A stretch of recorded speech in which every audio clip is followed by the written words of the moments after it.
Hello everyone, Munna ভাই খায়দার একটা ভিডিওতে আপনাদের সবাইকে স্বাগতম। আজকে আমরা যাচ্ছি ক্রাভিতে। আমরা ফুকেট থেকে দুপুর 12টা অথবা 11টার দিকে হয়তো বা আমরা রওনা করে দিই ক্রাভির উদ্দেশ্যে। সো আমরা এখান থেকে একটা কার হায়ার করি এবং কার হায়ার করে আমরা সরাসরি চলে যাই ক্রাভিতে। এবং ক্রাভির জার্নিটা ছিল অলমোস্ট 2-2.5 ঘন্টার মতো আর কি, ফুকেট টাউন থেকে লাগে। সো আমরা এসে সরাসরি হোটেলে উঠি এবং হোটেলে চেক ইন করে আপনাদেরকে রুম ভিউটা দিয়ে দিই এখন। সো আমাদের হোটেলটা ছিল আওনাং শহরে এবং আওনাং থেকে একটু কিছুটা, আওনাং বিচ থেকে একটু কিছুটা দূরে। সো এটা একটা ডাবল রুম ছিল, রুমটা অনেক বড় ছিল। আমি আসলে চেক করছিলাম ফ্রিজে কোনো কিছু আছে কিনা। বাট এই হোটেলটা আমরা আসলে বুক করার পেছনে মেইন রিজনটা ছিল হচ্ছে এটা অনেক চিপে আমরা বেসিক্যালি পাই এবং এটার ভিউটা অনেক সুন্দর ছিল এবং এই শহরটা ইটসেলফ অন্যরকম লাগছে আমাদের কাছে, অনেক কোয়াইট, অনেক কাম।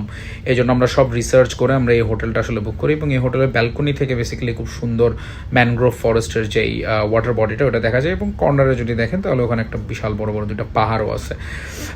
সো এখান থেকে বেসিক্যালি আমরা একটা মোটরসাইকেল হায়ার করি এবং মোটরসাইকেল হায়ার করে আমরা সরাসরি চলে যাই আওনাং যে বিচটা আছে। আমাদের হোটেল থেকে অলমোস্ট প্রায় 30 থেকে 35 মিনিটের মতো সময় লাগে মোটরসাইকেল করে যেতে আওনাং বিচে। বাট আমাদের জন্য এটা অনেক নাইস ছিল ওই জার্নিটা।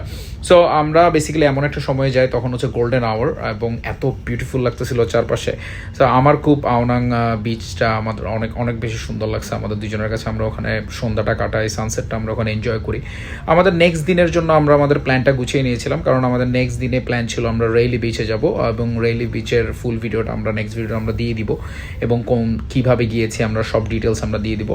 এনজয় দ্য ভিউ এবং খুব জলদি আমরা আমাদের আরেকটা ভিডিও আপলোড করব এবং আমাদের থাইল্যান্ড ট্রিপের আমরা অলমোস্ট শেষ পর্যায়ে চলে আসছি। থ্যাংক ইউ ভেরি মাচ আমাদের ভিডিওগুলো লাইক এবং শেয়ার করে পাশে থাকার জন্য। প্লিজ আরও বেশি বেশি লাইক এবং শেয়ার করবেন। আপনাদের অবশ্যই লাইক এবং শেয়ারের মাধ্যমে আমরা আরও বেশি ভিডিও বানানোর অনুপ্রেরণা পাবো।